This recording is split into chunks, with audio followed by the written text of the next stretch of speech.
Post-episode follow-up. What You Leave Behind gets a final score of 8 out of 10. It's mostly a great finale with only one notable misstep. It's definitely one of the greats, but it doesn't achieve the heights that some of the other episodes in the series do. The decision to lead up to the finale allowed it some breathing room, which was good, but it also raised expectations that could not be lived up to all the way. Nevertheless, as a final goodbye, the show delivered what was needed. The ending arc as a whole was above average for the show, which is notable given how Season 7 had a reputation for having some duds. Part of what helped was that, due to its nature, the plots could be overall structured to run the length that they needed to run rather than being padded out or trimmed down in order to fit. Likewise, unflattering B-plots were replaced by either build-up or aftershocks of the major plots, or with character elements such as Sisko and Cassidy's home life. Some of them did suffer, though, given that the budget was an issue so that some things needed to get the bucks and other things had to just slide by. But still, the journey to the end was an overall enjoyable one, and the ending satisfying if bittersweet. Post-series follow-up. Deep Space Nine will forever be marked by unfair comparisons, whether it's accusations that it was a rip-off of Babylon 5, to it being a betrayal of what Star Trek stood for.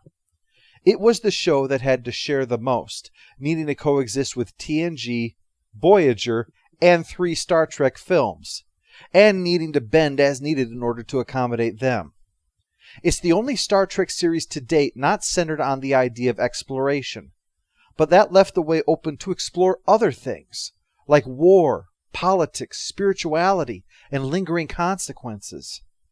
Deep Space Nine was the only series consistently willing to challenge the notion of utopia as part of the central conceit of the Roddenberry vision, to be brave enough to risk ire by pointing out when the Emperor had no clothes, whether it was showing that despite their lip service, humans still sometimes want things, or showing an Earth that's more concerned about a fig leaf of peace rather than stopping genuine suffering. Yet this does not undermine that central conceit, but rather reflects what it is, a condition that must be earned rather than inherent, that to shed oneself of mistakes like bigotry, apathy, and fear is not our default nature and never will be. It is something that human beings must forever be on their guard against. This certainly rankled some fans, but let's not forget the other side of this as well, the inherent strength of humanity, and the unspoken link between these two. When the wormhole minefield was about to fall, the prediction by the Dominion was that Earth would be the center of future rebellion. When Bashir and the genetically enhanced cadre calculated the fall of the Federation, they calculated that the seeds of rebellion would sprout on Earth. The Earth of the TNG days didn't seem capable of such a thing. A planet cut off from any hardship seemed rife with complacency. That it was the least likely place to revolt if you really thought about it. By showing us a human race that must struggle to overcome its darker nature when challenged, it shows a strength that is otherwise lacking, precisely because we have seen its moments of weakness. Being a saint is not a birthright in the DS9 Federation. You have to earn it. Likewise, the show explored ideas that could never be done elsewhere. The Dominion threat was more than just a long-term bad guy issue, like the Romulans on TNG or the Klingons on TOS. They didn't show up with this week's evil scheme and then run off shaking their fists when defeated. They offered an ongoing existential threat of nearly unmatched scope, putting the protagonists into the position of needing to make difficult choices. The arrangement also showed the light touch method that Sisko and the Federation employed in dealing with a post-occupation Bajor, to facilitate but not become involved in their emergence as a self-determined people. While the Prime Directive would be repeatedly brought up on TNG and Voyager, and even once on Enterprise, to allow them to ignore problems, the Prime Directive was brought up by Starfleet on DS9 4 times over the entire run of the series, and only twice in reference to Bajor. Once to tell Sisko his mission back in Emissary, and once to remind Sisko that even if Cardassians are involved in a Bajoran civil war, the Federation can't get involved. DS9 looked at the long-term issues related to this doctrine, of seeing the pitfalls and conflicts that would emerge with the protagonists adhering, not to a mindless doctrine, but to a philosophy that the Bajorans can only join the Federation properly on their own terms. That aid should not be used to engineer social change or steer these people towards the Federation's own ends. The Prime Directive doesn't need to be mentioned because its spirit is being carried out, and aided in part by having things ongoing rather than needing to be solved in a single episode.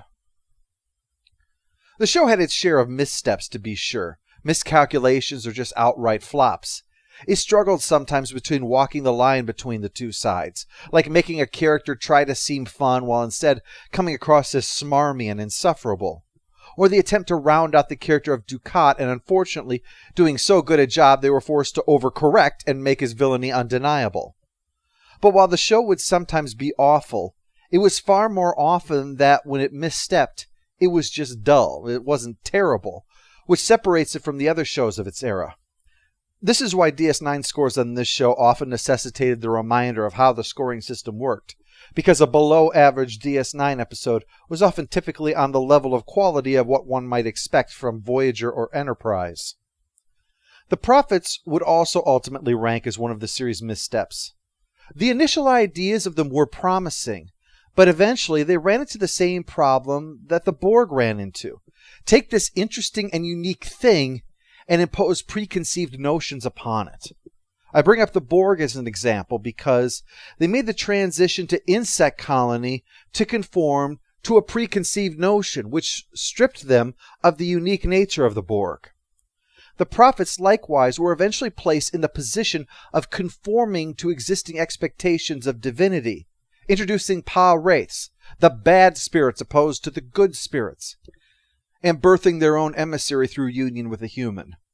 Much like how the Borg suffered once you made a single individual the face of it, the Prophets suffered once they were changed from an enigmatic and in many ways unknowable species to a more classical mythology-style religion. Still, Deep Space Nine remains the franchise's most unsung triumph.